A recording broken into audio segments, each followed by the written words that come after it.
Hare Krishna. Welcome back to our study of the Yoga Sutras. Today we are going to discuss Sutra number 33. So if you remember, we just concluded the section on Ishwar Pranidhana and how this methodology of Ishwar Pranidhana helps one remove all the obstacles in their yogic journey. And then Patanjali listed the whole list of challenges that a yogi faces in their journey. And after that, in the previous sutra, we saw how we need to be one-pointed in our approach. And if you remember, we also discussed how not everyone can straight away adopt the process of Ishwar Pranidhana. So in that case, what can we do to deal with the chitta vikshepas, with the mental disturbances? So starting from this sutra onwards, Patanjali is going to give us a series of 7 different techniques to deal with the troubled mind.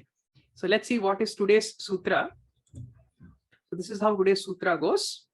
Maitri karuna mudito pekshanam sukha dukha punya punya vishayanam bhavayanta chitta prasadanam. Right, a fairly long sutra. What does he say? Maitri karuna mudita upekshanam. So Maitri here means friendship, friendliness. Karuna means compassion, kind-heartedness. Mudita means to be happy, to be delightful in the presence of someone. And upekshana means some sense of apathy. Now these are the 4 responses, emotional responses, right? But whom are we supposed to show this? Friendliness, compassion, delight, and apathy towards sukha, dukha, punya, and apunya. So 4 different categories of people. So we need to be friendly towards happy people, compassionate towards the unhappy people, delightful towards the virtuous people, and show some apathy towards the wicked people. By doing so, then the mind will remain undisturbed. So this is how the translation goes. By cultivating attitudes of friendliness towards the happy, compassion for the unhappy, delight in the virtuous, and disregard towards the wicked, the mind retains its graceful, undisturbed calmness. Now, this looks like a book from some moral science textbook, how to deal with people, right? What has it got anything to do with our yoga practice? Well, to understand this, we need to understand the nature of the problems that the mind faces. And more importantly, how do we respond when life problems trouble us, right? Now, many times when problems in life, when they are overwhelming us, we like to take a very cognitive approach towards those problems, meaning we try to understand the problem, try to understand how I can try to overcome that problem. Our whole thinking process becomes very logical, rational, right? And we enter into that immediate problem solving mode, wherein I want to find a quick fix, some solution to my problem. Now, in this state, when you're going through some problem, even sometimes when people give you the right advice, you will notice that there is some kind of a dilemma within you, a dichotomy within you, where on one side, you agree with what they say, agree with the advice that they give, but internally you're not ready to accept their answers, accept their suggestions, right? So that logical side of you is trying to say yes, but that emotional side of you is saying no. So this is where we need to recognize that there is also the emotional dimension of many of our life problems. And understanding this is very important, because actually majority of our life problems are centered around our lack of emotional balance rather than just some logical ability to solve them, right? And many times when we go through tough life situations, even though when I know what to do, internally I'm prevented from doing that because I'm so overwhelmed with the thought of why did this happen to me, right? And that lack of right emotional balance, that emotional instability, where you're trying to look for that reason why. And because we don't want to face our emotions, our true feelings at that state, we mask our emotions, we mask our feelings and try to take shelter of the cognitive solutions and try to just find the house, right? And this is how we end up many times aggravating many problems.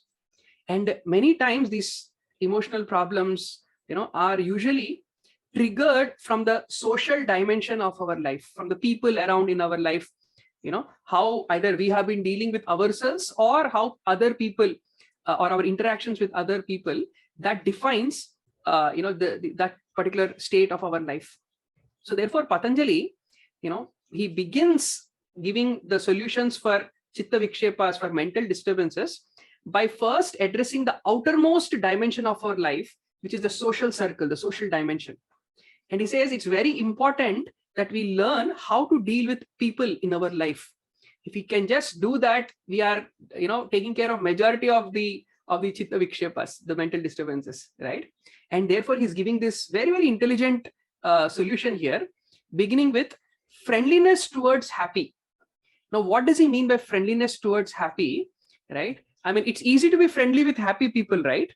Well, it's not really so, right? Because as long as there is envy within our heart, that negative emotion of envy, as long as we carry that in our heart, we can't be genuinely happy or friendly with someone who's doing well in their life, right? Many times we think that, only the sad people, the negativity of sad people trigger us.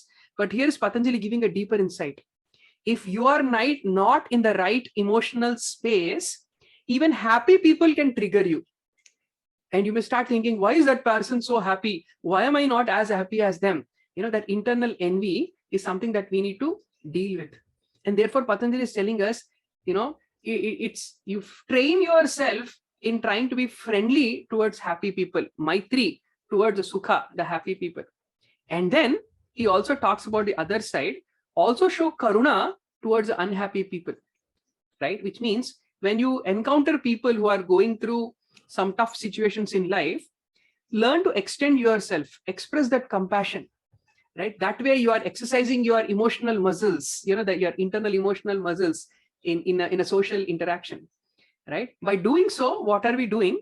We are curbing our internal tendency to be violent. Now, many times we have a very superficial understanding of violence. We think violence means aggressive display of our actions or words or emotions, right? But this is a very subtle form of violence, this passive aggression. To not help someone in need is also an act of violence. So Patanjali is saying, see, if you do not help someone in need, then you will, that will backfire on you, and that will also create some kind of mental disturbance. Because each and every one of us in a conditioned state, we carry these negative emotions like envy and violence. So the way we purify those emotions, the way we get over those emotions is by positively engaging. So to overcome envy, we positively engage, we cultivate the habit of trying to be friendly with happy people. To overcome that negative tendency of violence, we cultivate the positive action of showing compassion for the unhappy people, right? And then he extends further about delighting in the virtuous and disregarding the wicked, right? What exactly is this now? Now, usually in this modern society, especially in the modern value systems, there is a lot of artificial equality that is emphasized on. Meaning, we all like to synthetically create a sense of equality that, look, everybody is nice, everybody is a good person, right? Now, this is actually the internal understanding of a very, very advanced soul, a very advanced person. For such a person, actually, the whole world is friendly. For such a person, the whole world is a very nice, world.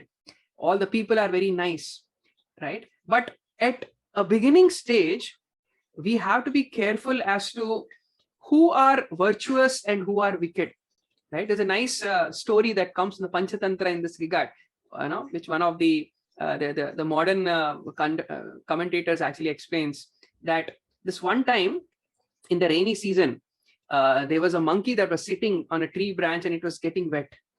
And right next in the adjacent tree, there was another bird. And this bird actually made a nice little nest for itself. It was a nice big nest with a lot of, the nest also had its own rooms, one room for all the babies, one room where the mother bird can stay, right? And this bird comes out of its nest and looks at the monkey and says, "Hey, monkey, why are you getting wet in the rain? I thought monkeys were very intelligent. They are so dexterous. They have fingers. Look at me, with one beak, I'm able to build such a nice royal nest. couldn't you put some effort and make yourself a little shelter, right? Then immediately the monkey, when it hears this advice, the monkey says, oh, really? You think you have a nice nest? Wait for a minute. And then the monkey jumps onto the other branch and destroys the nest of that particular bird, right? Now the story is quoted that how one should never give advice unasked, right? Because not everyone will take advice the same way, because the world, the people, they have their own triggers and responses, right? So one has to be very careful in the beginning stages, that we have to learn to see, deal with virtuous people in one particular way. And when you see some kind of a negative tendency in people, it's good to maintain safe, respectful distance from such people. Not that we go into name calling towards them, but rather at least maintain safe, respectful distance, right? And we cannot live in this world of synthetic equality that, look, everybody's equal, everybody's nice, and end up hurting ourselves in the whole process, right? So this tendency of delight in among the virtuous people and disregard towards the wicked people, what does it do? It actually curtails our inner tendency of intolerance, right? Why is it so difficult for us to be happy towards the virtuous people? Because we cannot tolerate something. Likewise, when you see the wicked people, why do we feel like getting back at them, or calling them names or something? Why do we feel like that? Because we cannot tolerate their presence. So even that ability to maintain that safe distance is also an expression of tolerance. So that is how we cultivate the right internal mood. So when you work on our internal envy, when we work on our violent nature, when we work on our own intolerant nature internally, naturally our social dealings will become very smooth. And just by having smooth social dealings, you will see that the emotional disturbances will come down drastically. And because of that, our mental disturbances, the chitta vikshepas, will also come down drastically. So this is a very nice solution Patanjali is giving from a social dimension point of view, right? So in the future sessions, Patanjali is going to talk a little more. So beyond the social circle, right, comes more at your own pranic body circle, and he starts going deeper and deeper. So he's going to give a very outside in approach, but starting with dealing with the outermost layer of our life, which is the people, the social angle, right? So that is what we learned in today's sutra, that how the solution to many of our mind's problems are actually not logical, but emotional. So we need to be honest with our feelings, understand them, reconcile them. Only then we'll be able to deal with the problems, rather than masking them behind some kind of cognitive solutions, logical solutions, and getting stuck in the wrong internal space, right? Next, as Patanjali is advising, that how we need to work on our social dimension of our life, because if the society, the people, they affect our emotions, if we are not dealing with them rightly, then that creates a disturbance in our own spiritual practice and in our general life itself. So working on the social dimension also very important aspect. And we saw that how just because working on our social dimension does not mean artificially making everyone equal, but rather it has to be a very authentic understanding.